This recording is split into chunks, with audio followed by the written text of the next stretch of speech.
Howdy folks, this is Justro at Metcalf Mills. Man, have I got a treat for you today. We're gonna go visit another one of my family treasures. And this is really special to me.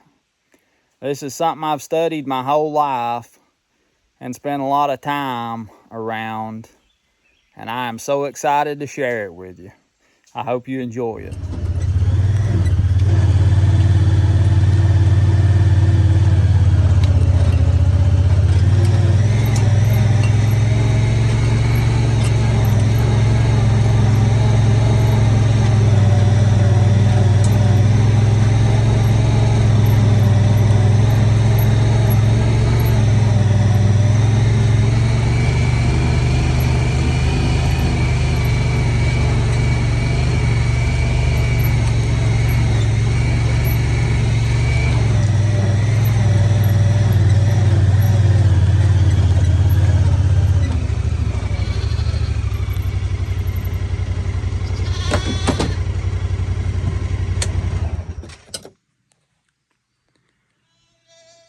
And folks, what I'm showing you here is one of the oldest and best barns built by my family back in the 1800's sometime. I don't know exact dates. I wish I could figure that out, and I'm trying to, but right now I don't know. Uncle Wiley that built this was born in 1856. So my guess is it was built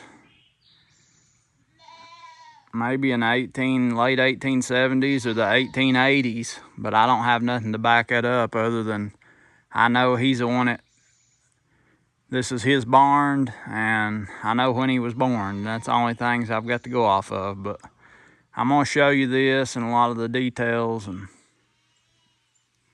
originally this barn was a crib barn. It had 4 log stalls in the center of it that held it up, 4 log stalls. And these outside rooms, this room right here is an added on stall. This is a tack room or a feed room. And this door goes back in the back hallway against the rock wall down the back side of the barn.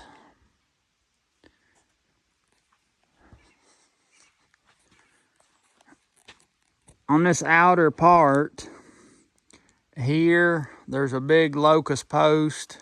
Here there's a big locust post. Here there's a big locust post, and so on and so forth. So this hallway right here goes all the way through and out the other side. And you'll see when we get in there, but the first door right here goes into the feed room or the tack room. The next door goes into a log stall. The next door is a framed up stall between 2 log stalls. So originally that would have been open. So they would have been a hallway straight down the center, a hallway through the center this way, all the way back to the back hallway that goes down along the rock wall, as well as a hallway across the whole front and an open side all the way down. And there's an open side on the back side of this section. And then there's a big framed up room on the other corner back there that I'll show you. We're gonna go around here and look at the front of the barn. Here you can get a good view, and you can see what I was talking about with the locust posts all coming down on this outside. And it leaves an open shed all the way around. And they could park equipment under there, horse equipment. They could use that to work under when it was raining.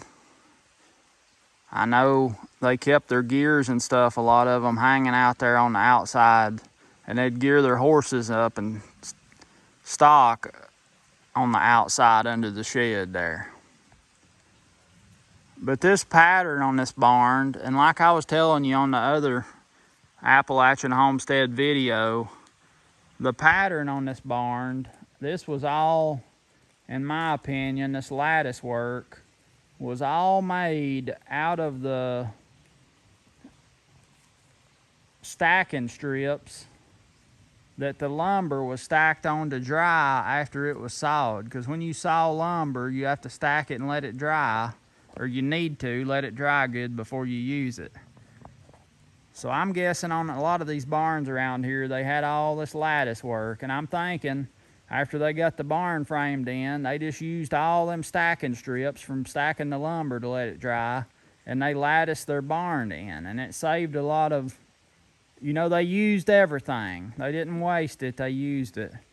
And this one's particular fancy because the lattice work goes up to the octagon. And I've always admired that.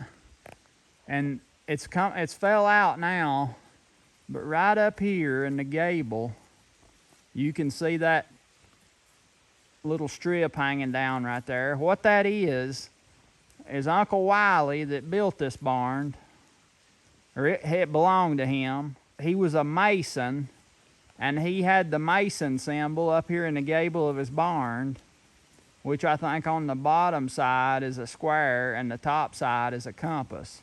And I have a picture of this barn looking up the old dirt road like it used to be, and you can see that mason sign up in the gable.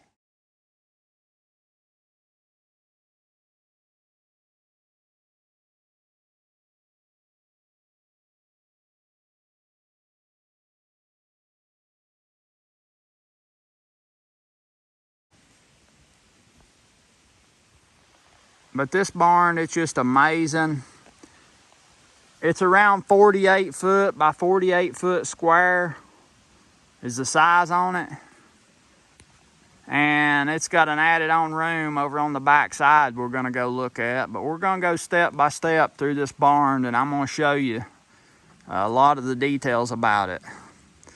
And I've been studying this, like I said, all my life. I mean, when I was a young boy, I would come up to this barn and just walk around and look at it and study what had been done 140 or 150 years ago.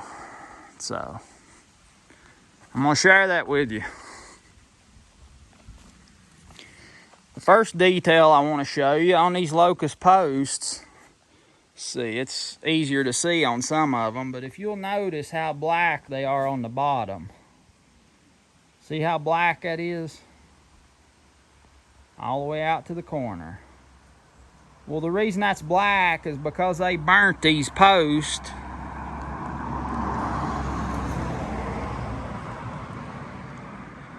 They charred them in the fire because when you char wood, it keeps bugs out of it, and it won't rot near as easy. So they put these things in the fire and burned them and charred them only after they chopped off the sapwood. So they took off the sapwood and then they charred them in the fire, and that made them last. I mean, these things have been in here close to 150 years, and on this front side, they're still solid. There's a few of them over on where the drip of the roof is, it's kind of rotted out on the ground, but for good reason, it's getting water. So we'll come under here and look. Now these beams right here, these hand-hewed beams that go out, they sit on top of these locust posts. And these beams, this one don't sit on a post, it's in the center, but I'll tell you about that in a minute. These beams right here, hand-hewed, they're a little better than 6x6s. Hand-hewed with an axe. They're almost 50 feet long. I measured them and checked them. They're no joints. So from this front post, that hand-hewed beam right there goes all the way through this barn, all the way to the rock wall in the back, almost 50 feet long. And another detail you can notice, these floor joists, they may be a little better than 2x6s. They lapped them on top of the beams. Where they cross a beam, they didn't cut them off square to each other. They just lapped them. And you can see on this one, the end of it there, that's probably close to where they cut, maybe where they cut the tree down, the log that was sawed out of. But they didn't spend the time to cut them off. They just overlapped them on the beam and just let them run wild. That's what you call just let it run wild. And it saved a lot of work, and it also made it a lot stronger because you're getting the strength of that 2x6 don't stop on the beam. It extends out way past. Made it way stronger. Way stronger. All right, I wanted to show you. Let's see. Where they put the angle braces in on these posts, they just cut a notch in the post to get into the good hard heartwood, and then they just nailed it in here. Up here, they nailed a big block on that these beams coming from side to side set on top of that block to hold the weight. And I was going to show you this one where there's no post hole supporting it, this beam coming through. It's mortised and tenoned flat ways into the beam that crosses on the outside.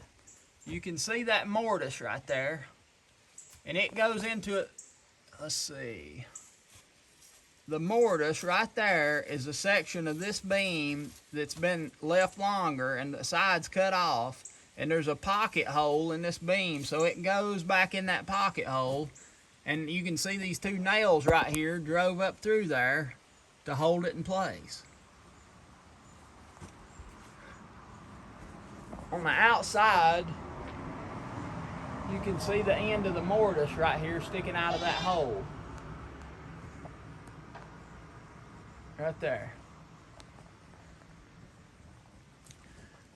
Because that's kind of a weak way to do it in a way, they went ahead and put another big beam on top of this beam and come across where this mortise beam is to carry the outside weight of the building, and it wouldn't be sitting on this beam. So all this beam had to hold up was just this section of floor right here. So with the beam being 50 feet long, you've got the lateral strength of the beam sticking out here like a cantilever, so that just carries the tip end of it. It's strong already because it's a long beam.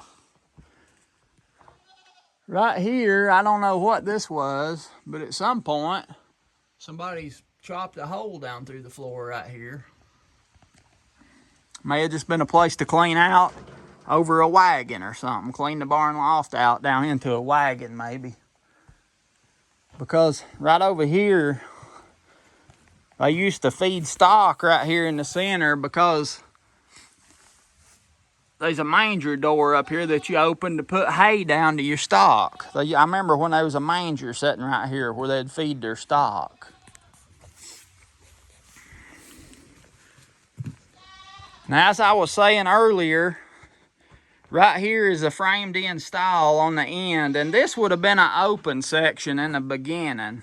Just like this open section, it would have continued on around the corner down through here.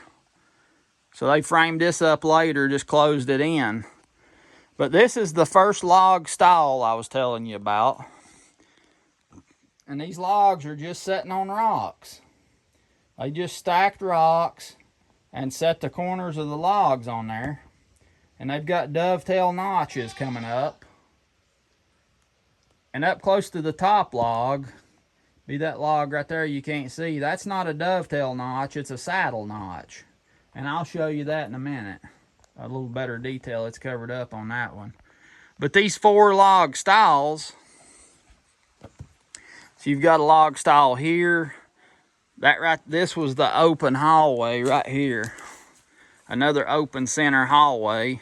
And then you got another log stall over here. So in the beginning, you'd have had these 2 log stalls and everything else would have been open. An open hallway here. Down that side would have been open. This whole front would have been open. And down that side would have been open to store whatever they needed to under this nice big shed. Right here's a good example of the saddle notch, and they done this on the very top logs.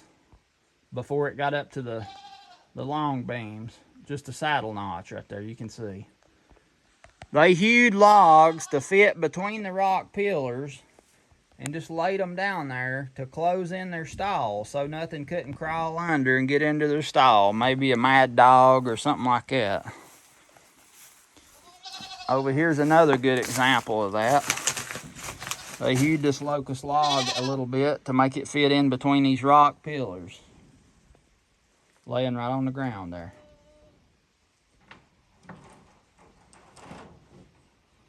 And you think about all these logs was hewed with an axe. Not all of them, and I'll show you that in a minute. But you can see the hewing marks from the axe where they chopped down through here and hewed these logs to make them have a square face.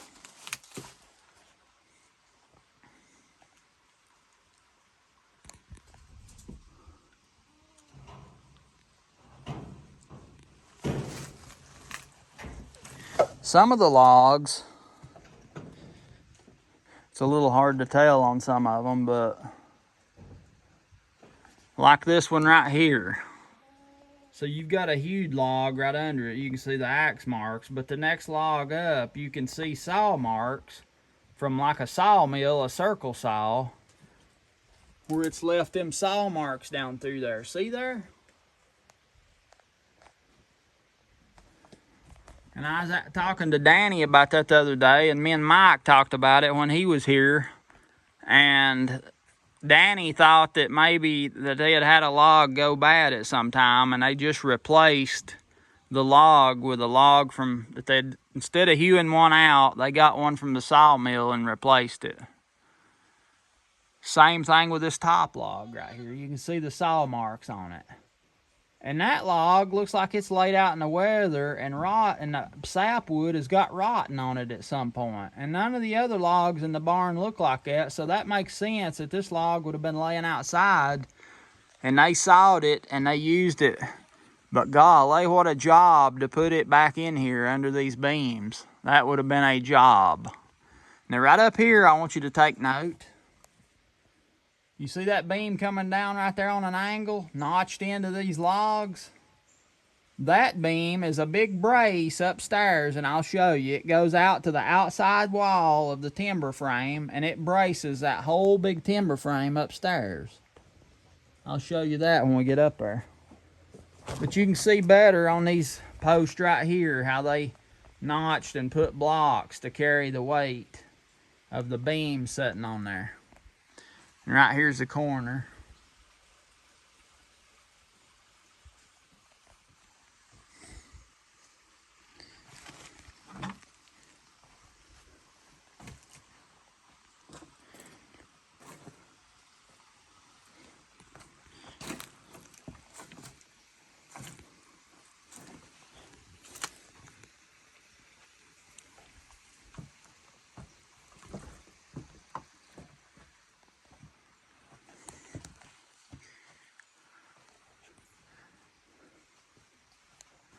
Got that saddle notch up at the top there.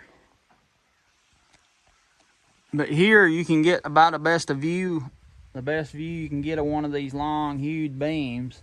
Starts on the outside wall, goes all the way across the hall, across the log stall, across the middle hallway, and on back through the barn all the way to the rock wall in the back. So this shed part comes around, and right here when they had stock in these stalls, they cut these notches so they could throw some ears of corn into their animals on the inside. They'll have a feed box. Most of these have got a feed box right inside, and they could put grain into their animals.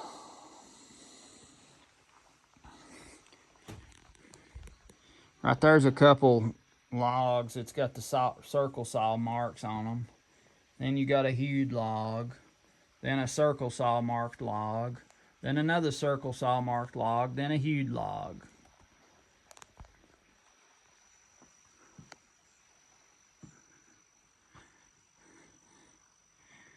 Just looking down the main hallway. I wanted to show you this while we're over here. They put a little shed, a shedded off room on this side of the barn over here. Let's go out here and show you this side. And that was kind of a casing house for the barn. I don't know if they added that on when they started growing backer to give them a place to work backer in there or not. They might have. But they added that on, shedded it on.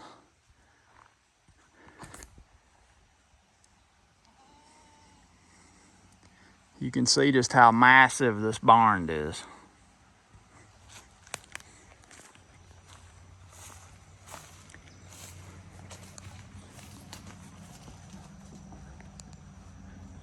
This room right here,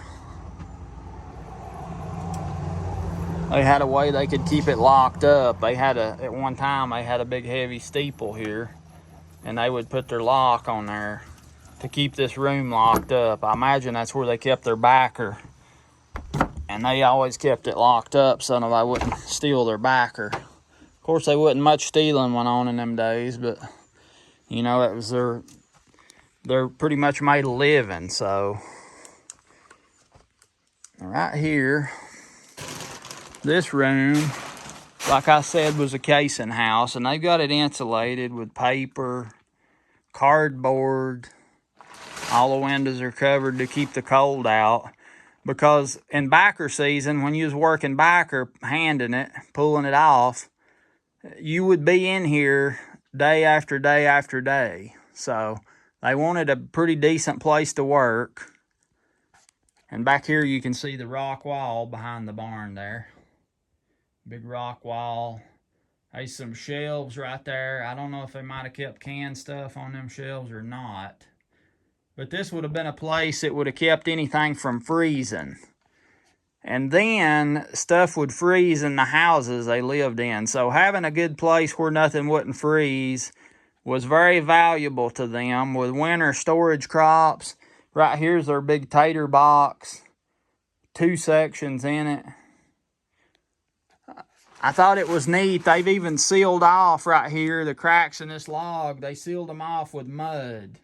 And the cracks up at the top, they just slung mud and sealed them little gaps off to keep cold air out all the way back. And there is a door right here. They covered it up with cardboard trying to keep the cold out. But there's a door right there, and it goes back into that very back hallway going down by the rock wall. And you can see they sealed the cracks between the boards right here with mud, just to trying to keep the cold out, so they can either keep stuff from freezing in here or stay warm if they was in here working backer. And there's some old jars and stuff here, so that leads me to believe that this probably they kept their canned stuff in here.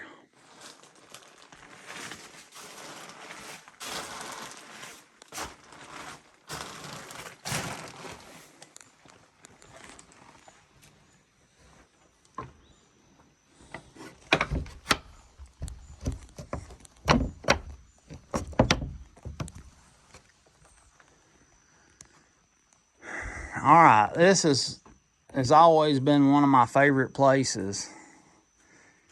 It just, I don't know, look, there's something about it. There's just something about it.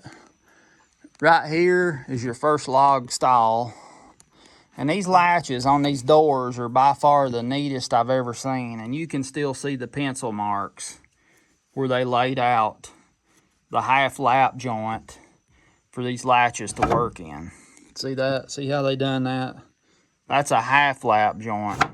I done this same joint. If you've watched the video of the corn elevator I built for the fellow that I built that water mill for, on the doors inside the corn crib, I made this exact kind of latch. And the way that works, this board they've got nailed on these logs on the outside, when you raise this latch,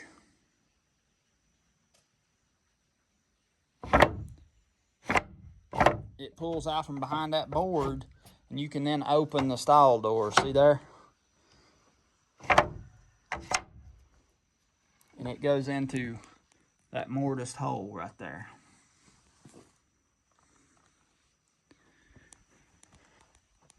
So these stall doors, I wanted to kind of show you a detail on them. The way they're built, they've got the main frame. So you got this frame right here that goes all the way around, and then you got the brace coming from the corner. And if you know anything about bracing, a lot of times you'll see people brace doors, and they'll put the brace on the outside of the door going up to the hinge side. That's not going to serve a purpose, because, I mean, it will a little bit, but it won't work like a brace is supposed to. So on this, you've got the hinge side of the door. That's the strongest side of the door. So when you put your brace on the strongest side of the door and you go up to the outside corner, that door is never going to sag. It cannot sag down with you. It'll stay just like that from now on, as long as it's in the dry. So that's something to note on bracing doors. You always start your brace from the hinge side. Everybody says, oh, put a Z on the door. It's not a Z, it's a brace. And sometimes it's in the form of a Z, and then sometimes it's not. But this is the only way that it's right. If you put the brace on the hinge side and go up to the outside and it stops that outside, you've probably seen doors where the outside sags down. This stops that from happening. And the way these doors are built, they've got their heavy frame over here where the hinges bolt on. And this is mortised and tenoned. So this tenon is mortised into the outside.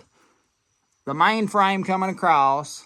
The mortise comes all the way through, and then they've put 2 pegs in here to hold this, 2 wooden pegs. So this door is held up by wooden pegs, and it's been 140, 150 years, and look, it closes just, I imagine, about like it did the day they built it. It's not hanging, it's not sagging, you know, nothing's happening. It works. It's not failed, it's not stuck, it's not got bound.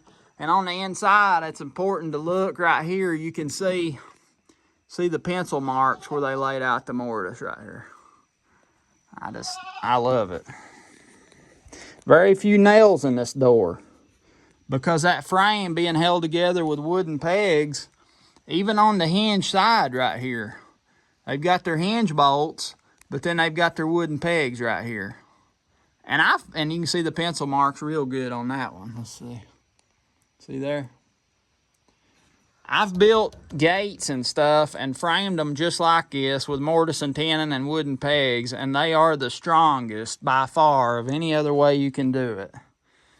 So the stock had to step up over a log in the bottom.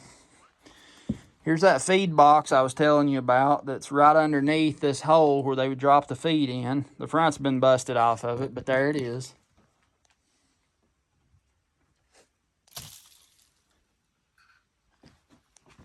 To hold these logs apart beside the door while they was putting the door frames on, they put blocks in there, just wooden blocks chopped out to fit between the logs, whatever size they needed, to hold them up until they got that fixed.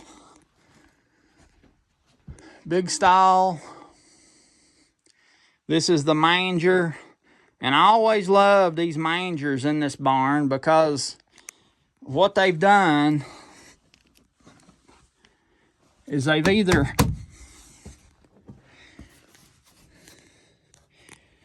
I think they've chopped out. But this trough right here is made out of a log. I hope you can see it. It's round and it's made out of a log, and they've chopped it out holler in the inside so that it would catch the hay. You've got your manger door up here in the floor of the barn loft. There's the manger door. They open that and put hay down to their stock. And this manger frame kept the hay from falling down and getting stomped on the ground. The animals would reach in here and pull them a mouthful out and not waste the hay on the ground. And the frame, and this piece that they put up here to nail the manger off to, that's just a slab that they've ripped off of a board when they edged it. You see the you can see the bark, the sapwood, and the heartwood. And it was off of probably a butt log, because there's the big part where the log was down next to the ground, and it goes skinny to almost nothing out here on this other end.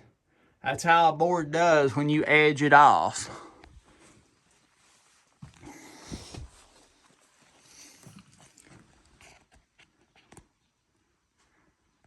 You see these blocks right here that they've nailed in between these floor joists? There's 3 or 4 blocks there that they've nailed in to make it solid. We'll go upstairs and look, but I think that's where a post or something must sit on the floor upstairs, and they done that to carry the weight. And I wanted to show you too, not all these beams go front to back. So the center one right here, that's not one of the main beams, they joined it right here. It's got a half lap joint right there over this log across the stall door. And that's the one I was telling you is mortise and tenoned on the outside to the outside beam. It's not the big long carrier beams. They're every other one.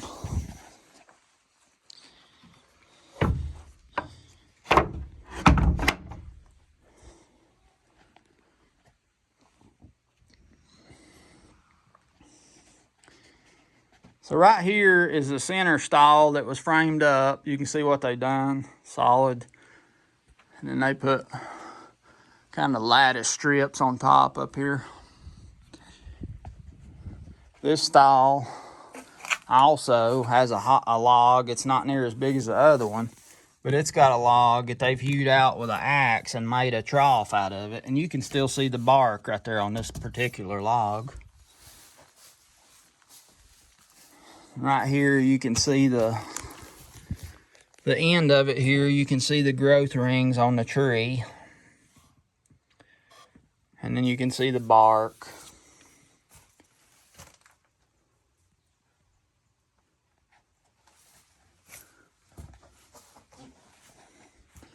This stall is particularly built real tight. There's no room at the bottom of it for anything to get in. It's all pretty much closed off. That busted board got busted later on, but I was looking up here the other day, and somebody had put rocks up here. And I was talking to Danny the other day, and I mentioned it to him, and he thought that maybe they'd kept, everybody had tree dogs back in, hunting dogs, and when they come in heat, they didn't want another dog to get to them. They didn't have the option of some of these modern surgeries and stuff. They just had to keep them up. So Danny thought this might have been a place that he would have kept his dogs, you know, when they come in, and to keep them from getting bred. And Danny said he's seen dogs do some crazy stuff to get to a female dog at that time, but this would have done that. It would have kept anything from, if something did climb up that high, they would not have been able to get through them gaps with them rocks up there. So I think that's about probably the best explanation of that I can figure out, or that I've heard of, in other words. And you can see right here, I wanted to show you, this is the center section of the barn. They doubled the floor joist down through the center because that's where they would have backed a wagon in loaded with hay, whatever they had to do, animals walking in, pulling a wagon, that's where it would have been, right down this center. So they doubled them joists down through this center. And to keep everything level when they was building, you can see these little wedges they put up under there to level their floor joist. Most likely, the only way they had to do that was to pull a string from side to side to get everything perfectly level. And you can see on these joists, they've hewed them down a little bit. Took an axe and hewed them down, probably to get something to line up.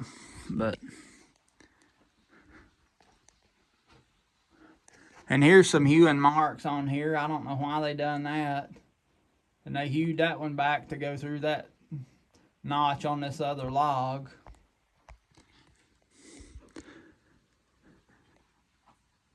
And there's another log right here that looks kind of like it's laid out in the weather a long time. And it's one of the ones that looks like it's been sawed on a sawmill. Here's another one. See the saw marks? Hewed logs, sawed logs, hewed logs, sawed logs. See the marks?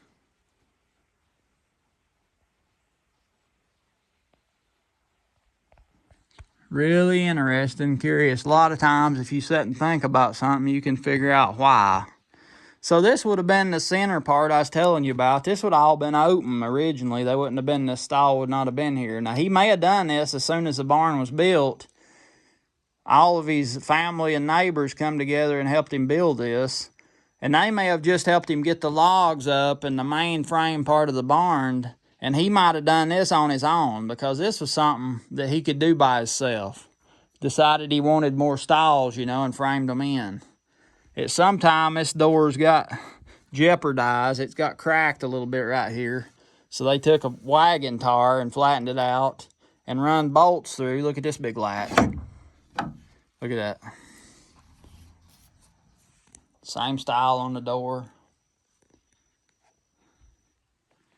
They put that wagon tar on each side of that door right there and put bolts through because it split right there. You can see that split. It's probably animal hit up against it too hard or something and split it.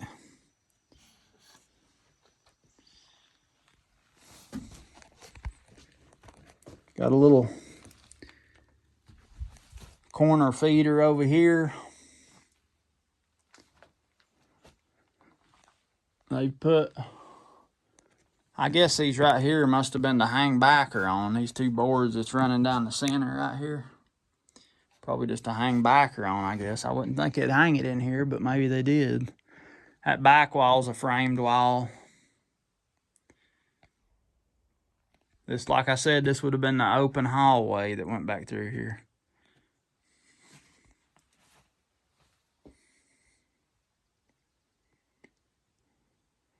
Right here's something interesting.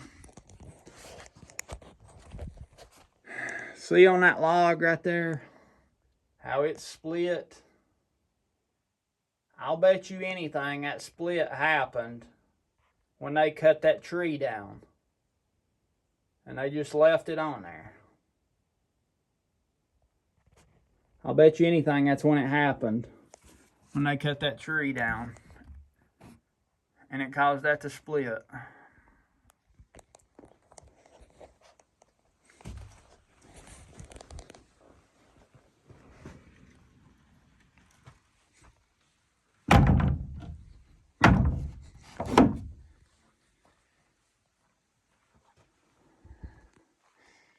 But these logs, this notching work is so neat on this barn. I mean, it looks crude because you got gaps and stuff, but just to stand back and look at it, it is so neat how they done it. Down here, you can see this big log that they've hewed. And on each end, it's got a notch to set on top of these rock pillars to close off that section of the stall.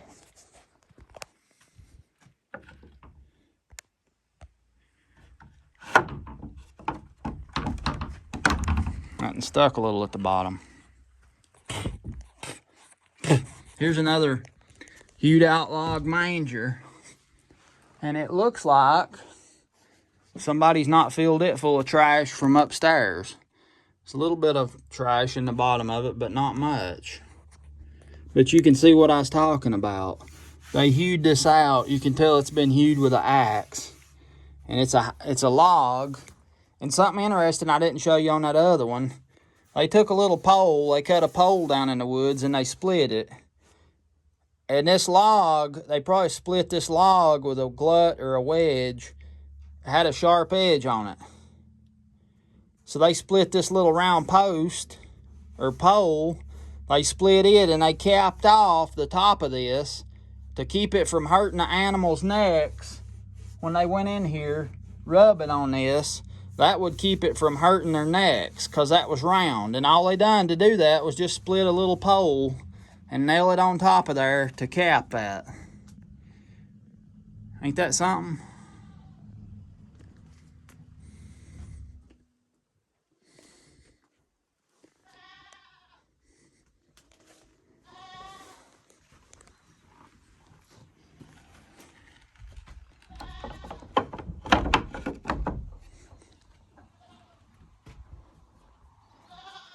Down here's the other side that was closed in for another stall.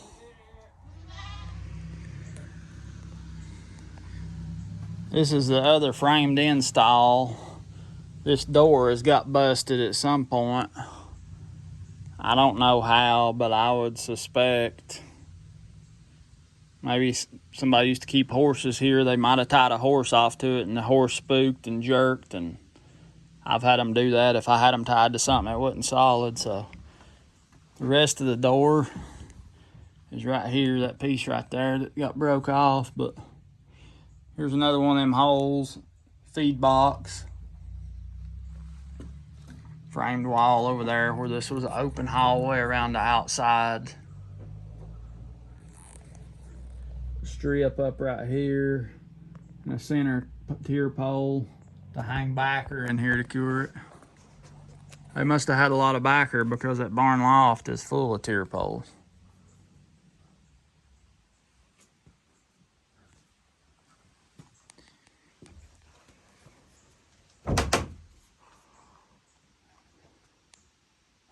I've been looking and looking for a date carved in here somewhere. And the man that built this was Uncle Wiley.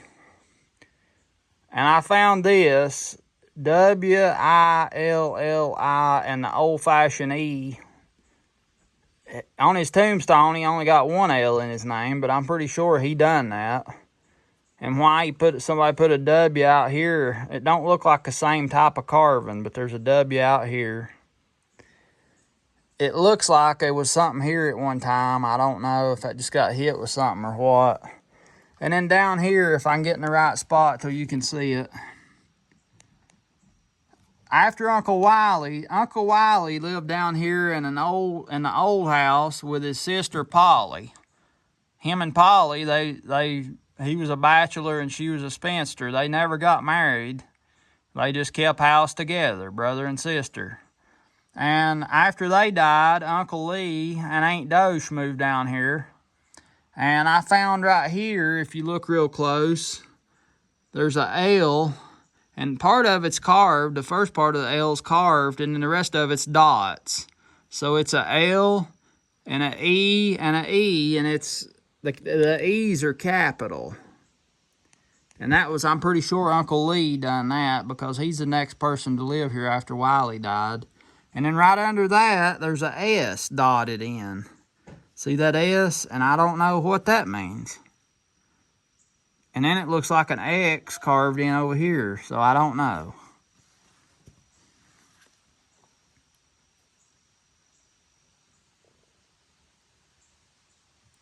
I don't know of any kind of numeral system. I mean, I know that's Lee, L, E, E, and then an S, and then an X. But I don't know what to make of it. Maybe somebody does. Now right here on this side is one of my favorite parts of the barn. You can see they've hand forged a hook right here out of a horseshoe, and I know it's a horseshoe because of that little groove in it. They hung something up there, a bridle or something for one of their animals probably. But this tack room, feed room, it's one of my favorite parts of the barn. It's got the old metal latch on there. It's got a little hard to open over the years. But it just goes in there and goes down over that steeple, but it's got kind of... And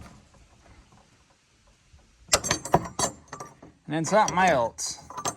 This thing over the years, them opening and letting it swing there, look what it's done to this door. See that track right there it's made on that door? I love stuff like that. It talks to me. And I listen.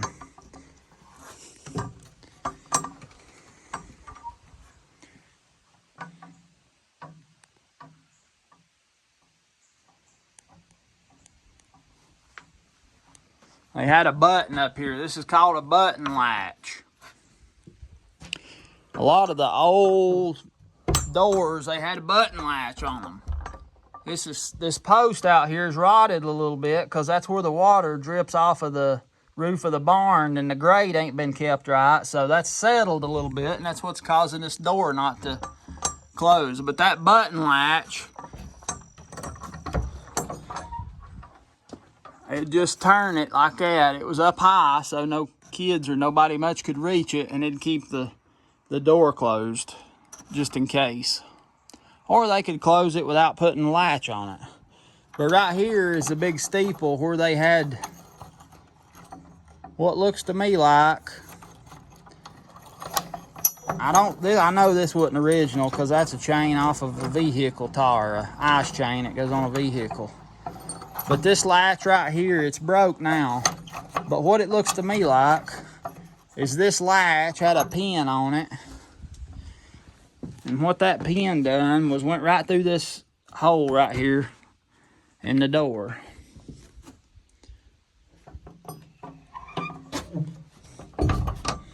See right here?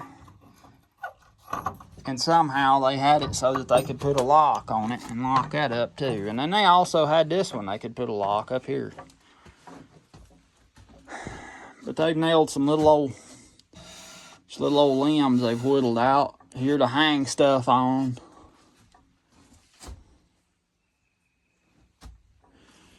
They got these little shelves right here, maybe for some medicine for their animals or stock, something like that.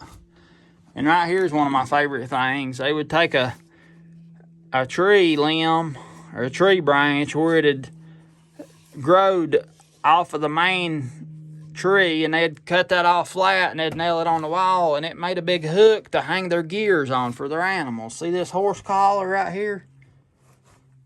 See that collar? And that's just a curly limb there that they've nailed on. And up here's another little strip to hang lines or something on. But that old horse collar there, they ain't no telling how old that thing is. And that's what they used it for, to hang their gears on. They had more of them back here on this wall. See, there's a big hook. Right here's another one. You can still see the bark on that one. Look at that.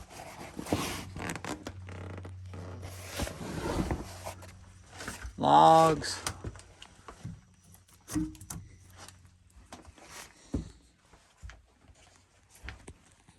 This staircase is one of my favorite things in this barn.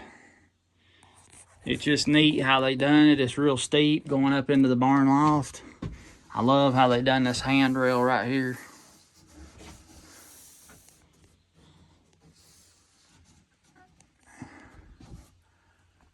It's fancy too going up into the barn loft because they covered the staircase with lumber, boxed it in, so no trash, hay, or nothing like that could be falling down in their tack room here. Under the stairs here, there's some real fancy windows. You can see how round they are. See back there? Right here's one you can see pretty good. Fancy round windows, and them come out of the old house down here. And the old house was, from what I know, was as fancy as the barn. It was a real fancy old house. I've got one picture of it somewhere if I can find it. I always thought it was neat they cut this little strip of wood and notched out for these door braces to go back in there to seal the crack off when it was closed. A lot of times they use longer nails nailing these hinges on. They run longer nails through and clinched them back. That ensured the nail would never back out. And this right here proves it.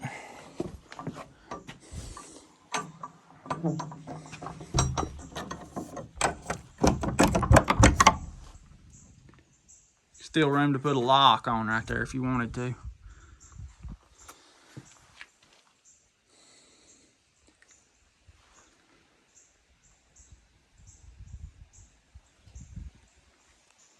I thought it started raining when I pulled up here. I'm glad it slacked off.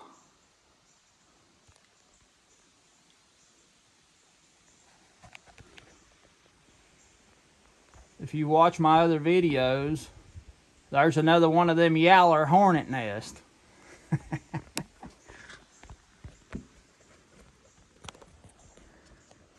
This has always in my life been one of my most favorite places, and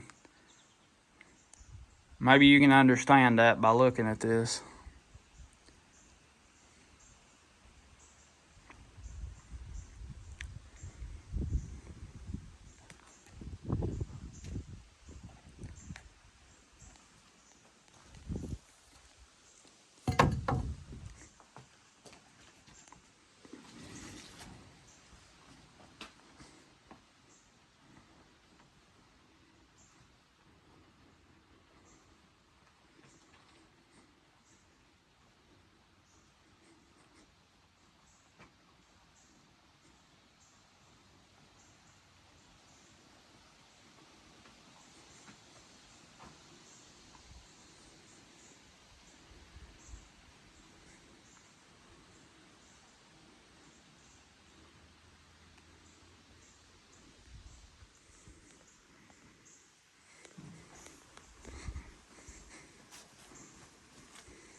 Backer stalks. Last time I growed backer in here and hung it in this barn.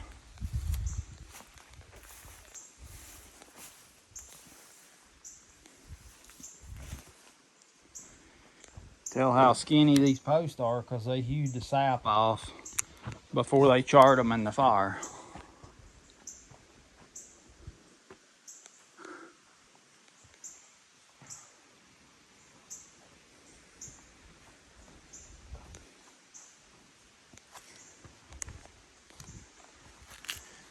Cut all these boards on a bevel so that they'd come over and seal against this round log as good as they could.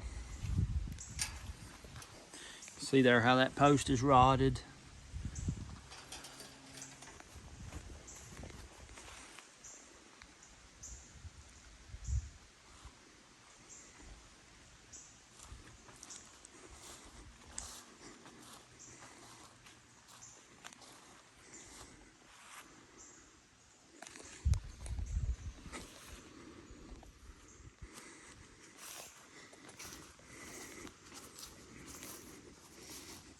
This is the little door that goes into the back hallway next to the rock wall.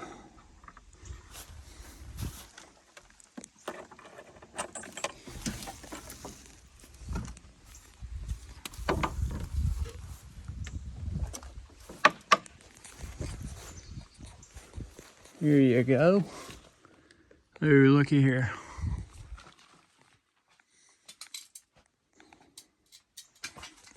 Seal the cracks with mud, cardboard.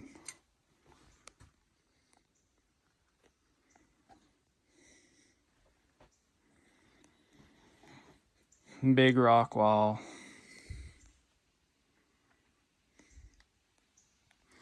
The end of one of them beams that's 50 foot long. Here's one of the shorter beams with a half lap. The next one down, that's one of the long ones, 50 foot long.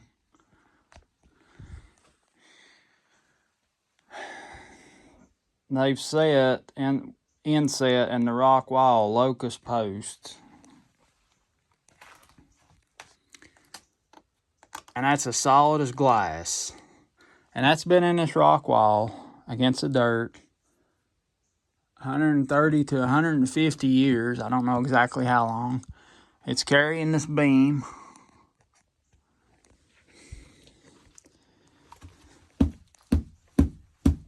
It's not rotten, it's solid. The bottom of that's been burnt. Maybe the whole back side of this was burnt. I don't know. We'll try to look from up the upper side.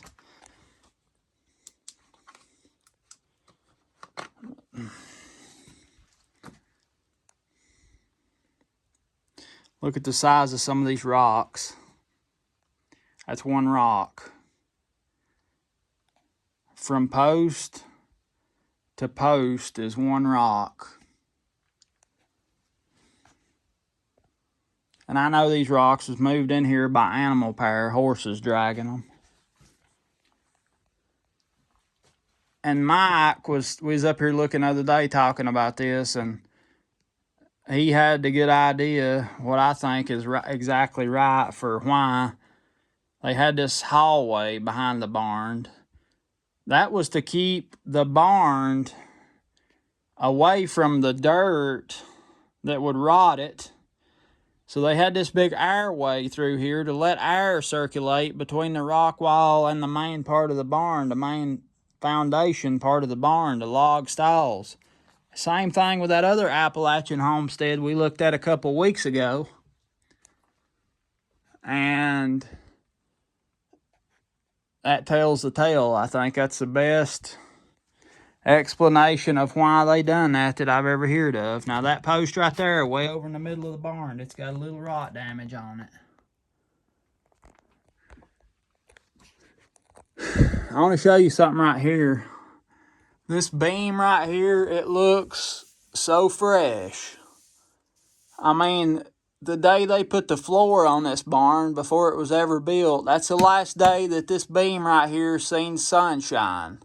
And it looks like it's just freshly been, it looks just freshly cut or hewed. It's just, oh, it's so pretty. And I'm pretty sure it's locust. That's what it looks like.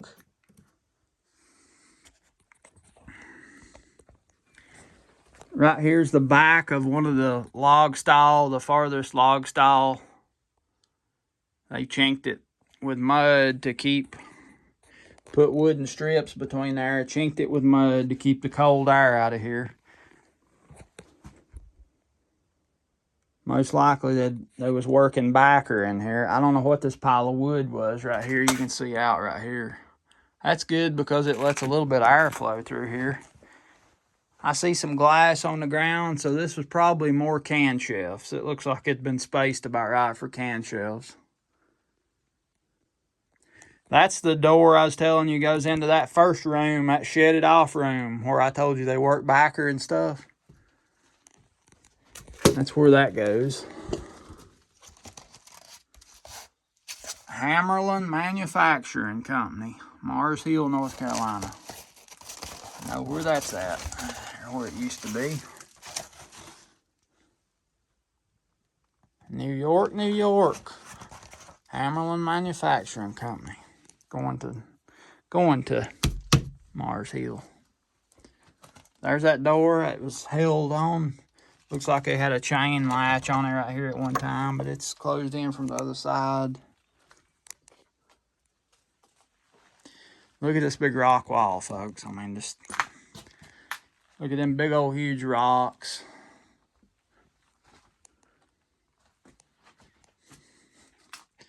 I don't know if you can tell in the video, but a lot of them rocks has been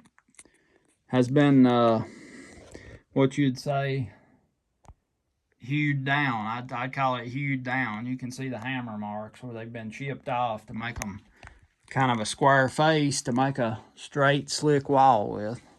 A lot of them's that way. See right there how they've been hewed off? Hit with a chisel and busted off straight. And if they had a big flat rock, like say that one, they would bust it and make 2 or 3 pieces out of it. And have that straight, true face to... Trying to look right in there to see what I could see. That post is rotted a little bit on the back side, but I mean, it's solid as a rock on this side. That's amazing to me. They've hung backer in here too. I don't know why they would hang backer in here. It's so damp, but maybe they'd hang it in here to bring it into case, maybe. I don't know. If this old barn could talk, we'd be here a long time.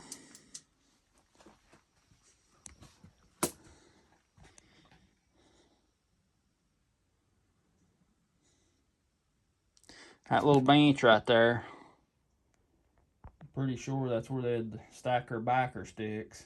Or not sticks, their backer stalks in that hoop to keep them together. Then they'd pick them up and carry them out when they was working backer. The backer stalks, they'd carry them in and take them off the stick and lay them on there, and that hoop would keep them from falling off the end of the bench right there. There you can see one of where the big brace frame goes upstairs. That's what that is. And that's where we're going right now. Go check out upstairs.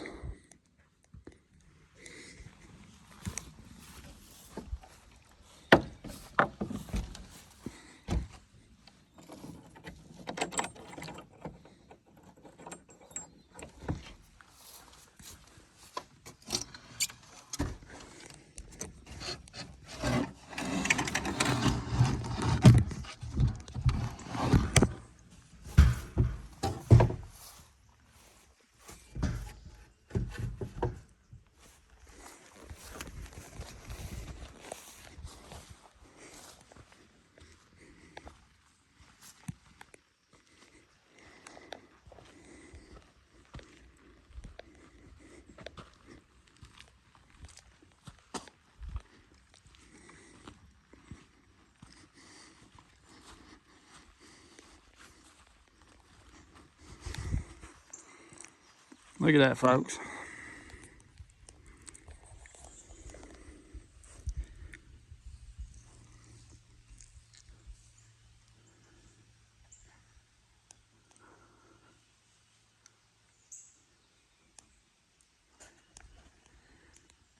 So for the top plate on the walls, they had a big old beam that come out there to carry the roof that the rafters set on all the way across.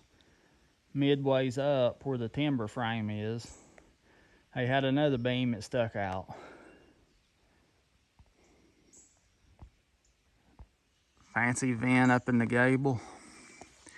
Now Aunt Ruby told me that Uncle Wiley, he didn't want his wheat left out in the field after it was cut, and he had this big old barn loft, so he'd stack his wheat in the barn loft to dry and cure out before the thrashers come.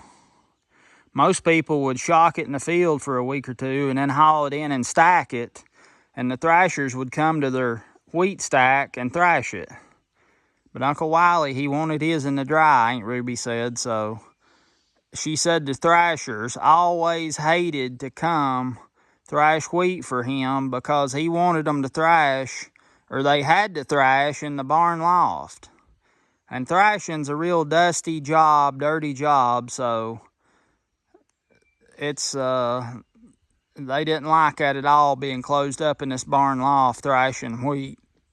It was bad enough when you was out in the open air thrashing it, but Aunt Ruby said she can remember going by this barn when it was thrashing, walking down the road or something, and hearing them horses going around and around and around. And I don't know if they was a horsepower, if they had what you call a horsepower. That's a thing, it's a gearbox that horses walk around, and it drives gears, and there's a shaft coming out that you can run machinery off of the pulley.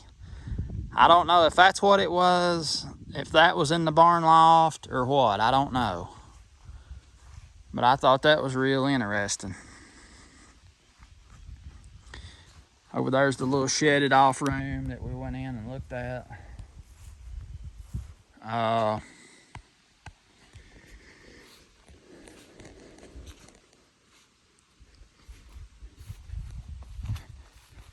Here's the tops of them big locust posts. So them beams was notched into the tops of these posts, holding the ends of them up right there.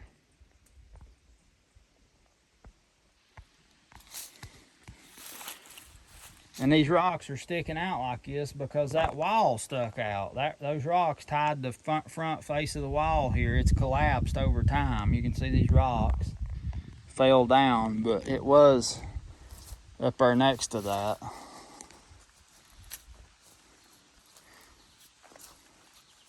And them rocks being laid with mud like that,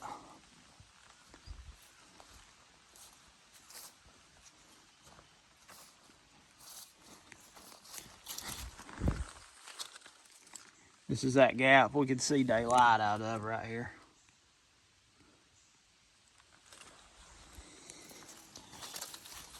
The starter strip for their siding that angles down to shed the water off of the barn. A drip edge, if you will. So the rain would hit here and run down, it would come out here and drip off and not touch the barn. And if you'll note the way this lathing is, so you got 4 boards, 3 boards of space, 4 boards of space, 3 boards of space, 3 or 4 or 5 boards of space. That was because this thing was originally roofed with wooden boards, probably 3 or 4 foot long, split out.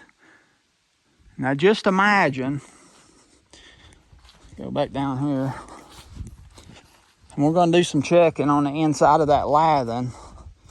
Danny mentioned to me to check for nails in there. I'll tell you about it on the boards. Think about roofing that barn. That's just one side of it right there. That's about 2,000 square feet on that one side, about 4,000 square feet. Think about splitting out enough wooden boards to roof that with. And this barn speaks for itself. It ain't rotted down. Now we'll start right here at the door. I want to show you this hardware. You can tell these old hinge straps is forged out of a wagon tire. If you can see that rounded edge, that's a telltale sign that this was made out of a rim off of a wagon. And they made these door hinges. Hammered them out on an anvil. The big door latch, the way it works is like this right here.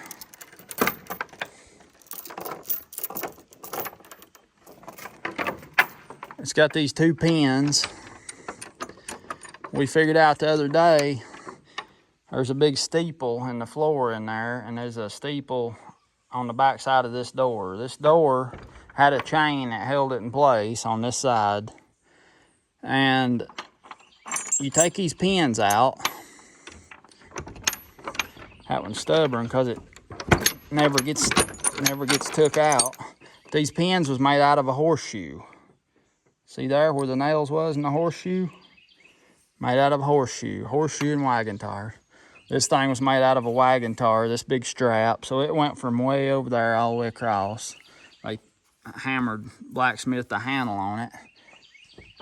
Pull that off, but you didn't take it off both. If you just wanted to open one door, then you'd have just took it off of this one side and left the pin in this side over here. And what that done was, you leave this pin in, or they put that over there to make these doors like one solid door. It couldn't, so in other words, when this door on this side was chained solid, it couldn't move. This door couldn't move either because it was held in 2 spots, right there at that steeple and right here at this steeple. So it couldn't move, but to open one door, you just take that one pin out, open one door. This is a big old timber frame door, mortise and tenoned.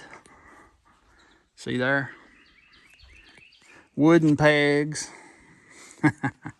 And big old steeples on the outside was clenched, one in each direction. Thin strips to keep the weight of the door down so it wouldn't be so heavy. Double braced.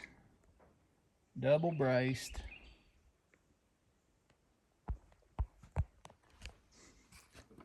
I was going to show you right here.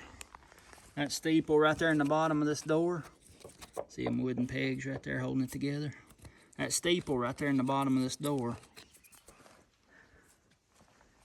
The other night was up here looking around with John, the fellow that owns it. And we found that, if you can see it right there, it's got a string tied to it right now, but right under there is the other part of that steeple, right there. And what it done was this. Got to looking over here, hanging on the tier pole, found this chain. So that chain was tied off right back there to that steeple. Not tied off, but it was part of that steeple, and it had this big hand-forged hook right here. So when they'd close this big door back here, like that, as far as it would go closed, they had that thing put in the right place, and they could hook that big hook in that steeple there and hold it. Hold that door shut real tight so the wind wouldn't be blowing it, flopping it around. The main frame where the roof line sits is mortise and tenoned. See that big old tenon right there?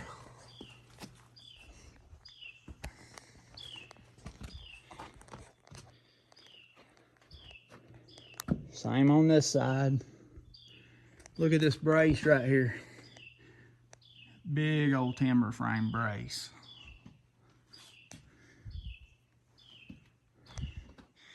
Right here's the braces I was telling you. It goes from down there under the floor up to the outside wall. That goes up to that timber frame right yonder. That's what I was telling you about. Look around.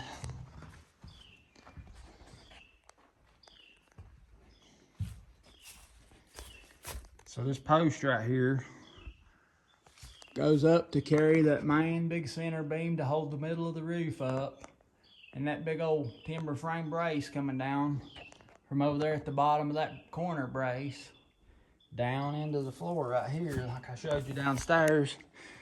Man, you talk about strong. Here's that covered stairway going down to the what they used to call the cutting room, tack room, feed room. Old people call it the cutting room. And right here's two manger doors to go downstairs to, this goes to one stall, this goes to another stall. Them stalls we was in earlier downstairs down there, they could just open these doors, put their hay right down to their stock right there.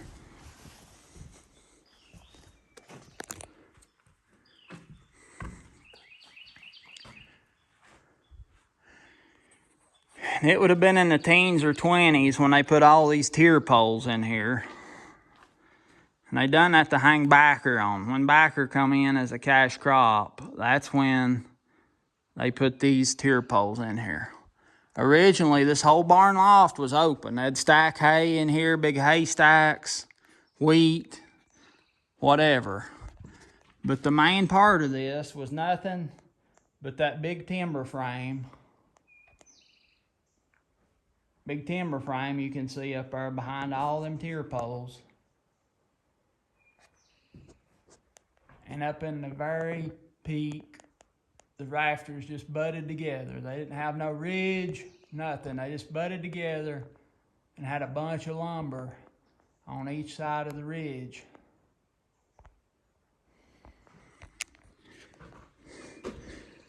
And I think, from what Daddy's told me, I'm pretty sure that big old box right there was a wheat box where they kept their wheat in it. Because Daddy told me over at Papa's they had a big box up in the loft that they kept the wheat in the barn loft. If you can see it, I'm pretty sure, I don't know for a fact, but I'd bet on it since them windows are down there, that this right here is the big fancy mantle that come out of the old house. That's a mantle board that went above on the front of the fireplace. And it's fancy made. I mean, it's got some fancy molding on it. But to tell you about the fireplace in that old house down there, it was soapstone. The fireplace was made out of soapstone. And when that soapstone got hot, it was a real fancy carved thing. I mean, it was fancy. When that soapstone got hot, it held heat. It'd hold heat for a long time.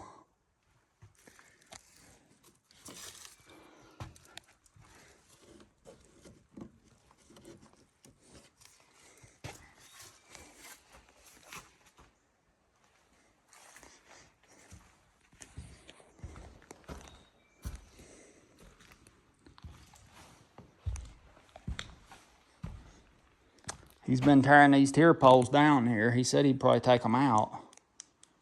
I'm glad. I can't wait to see what this barn looks like open like it used to be.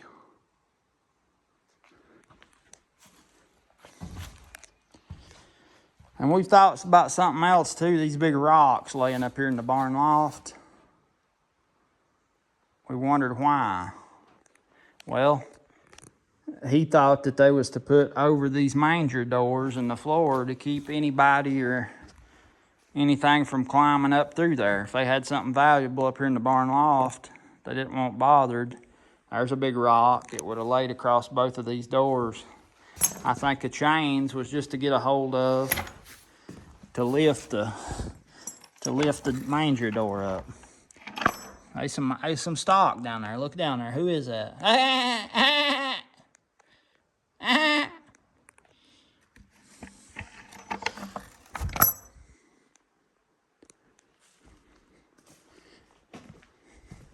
Right here's that big manger door I was telling you about on that very outside. They could put hay down to the stock and feed outside. There's more rocks, big braces, big bracing going that way. Fancy gable end with the octagon.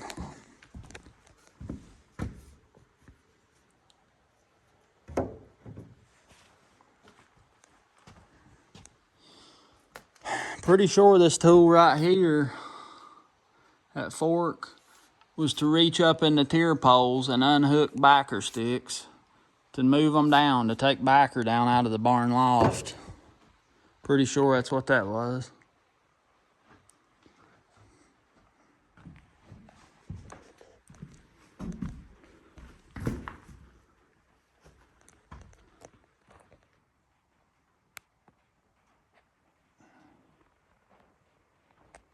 There wasn't no engineers when this barn was built. They was, but there wasn't none in this holler.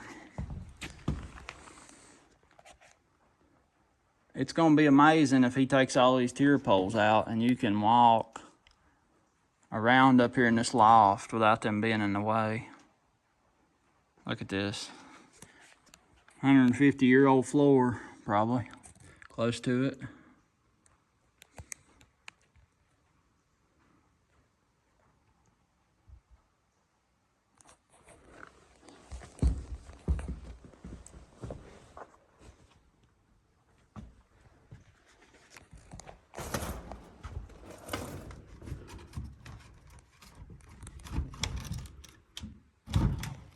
What do we have here?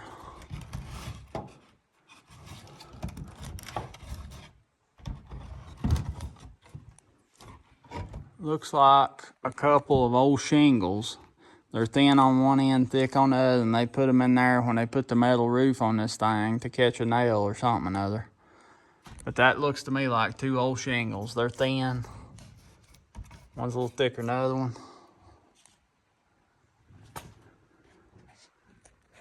Danny told me to look on the bottoms of these boards and see if I could see where some square nails had come through. I see a few nail holes, but I don't see no square ones. Them's round there and they're little. I don't know if that would have been for the metal roof. I see a few little nail holes across that don't have nothing there now. And it looks like it would have been a square nail that was in there.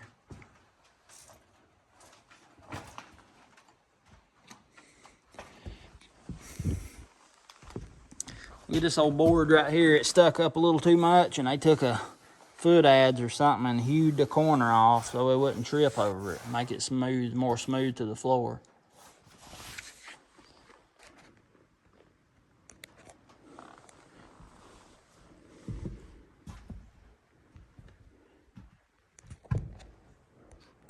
Looking for square nails, but I don't see none. They've all been pulled out or something. Man.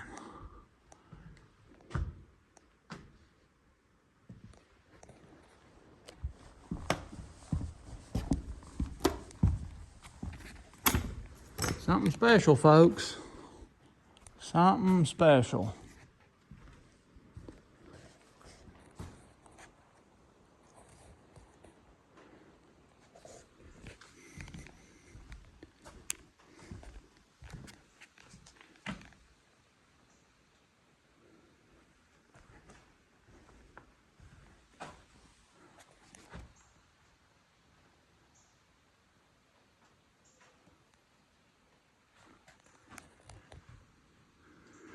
And up here on the,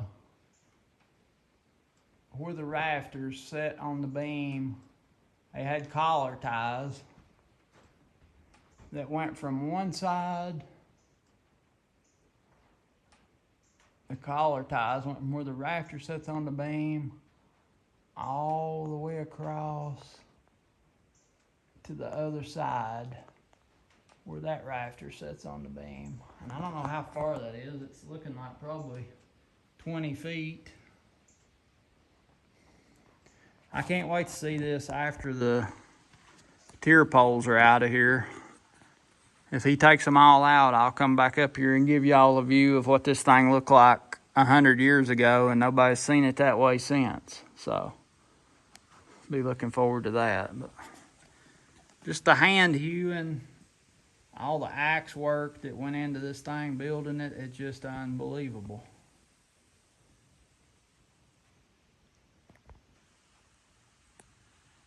That beam right there, you can still see the bark on it.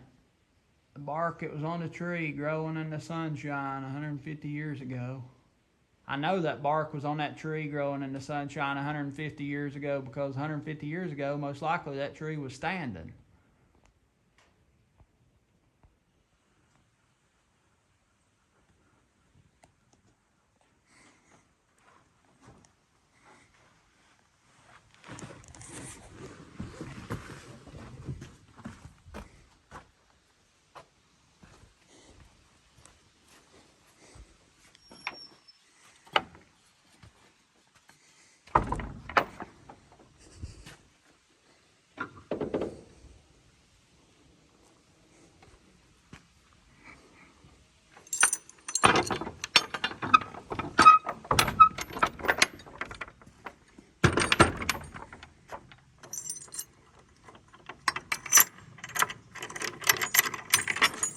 That other pin's made out of a, I don't think that was a horseshoe because it's real thick and it don't have the holes in it, but I know that one is.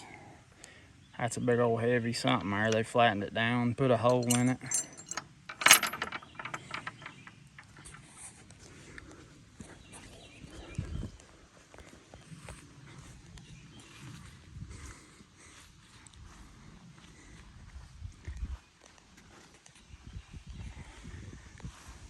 Folks, I hope I've given you a good representation of this barn. I know I didn't tell you what it means to me, but I hope I've give you a good perspective of it and all the details that I could think of to show you.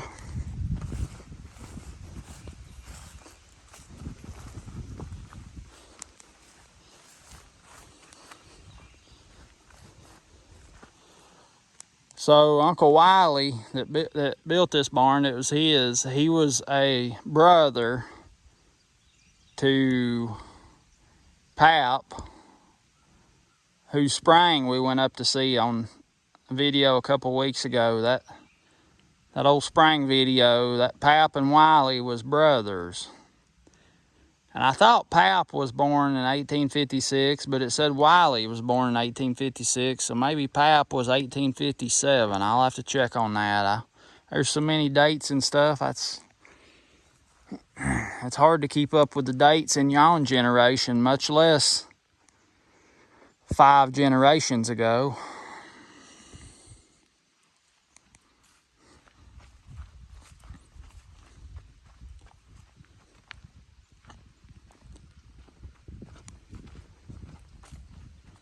And of course, the old corn crib down here. I done a video on it a while back. So you're familiar with the corn crib now, I know.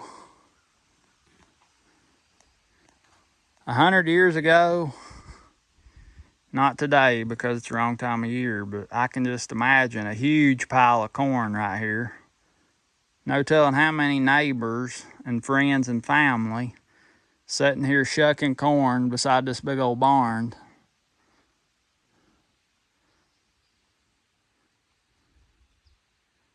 It's just something else, folks, just something else.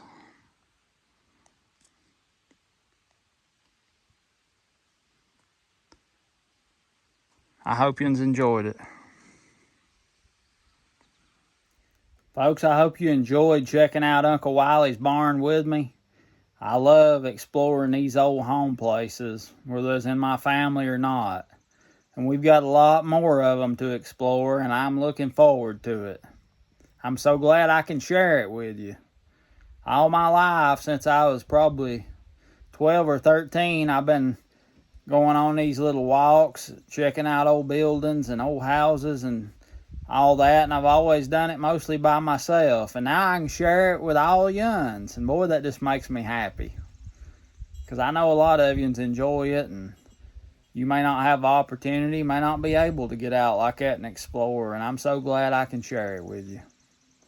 Like this video if you liked it, subscribe to my channel if you ain't already. Tell your friends about me, hit that notifications bell. This is Justro at Metcalf Mills. I look forward to exploring with you next time.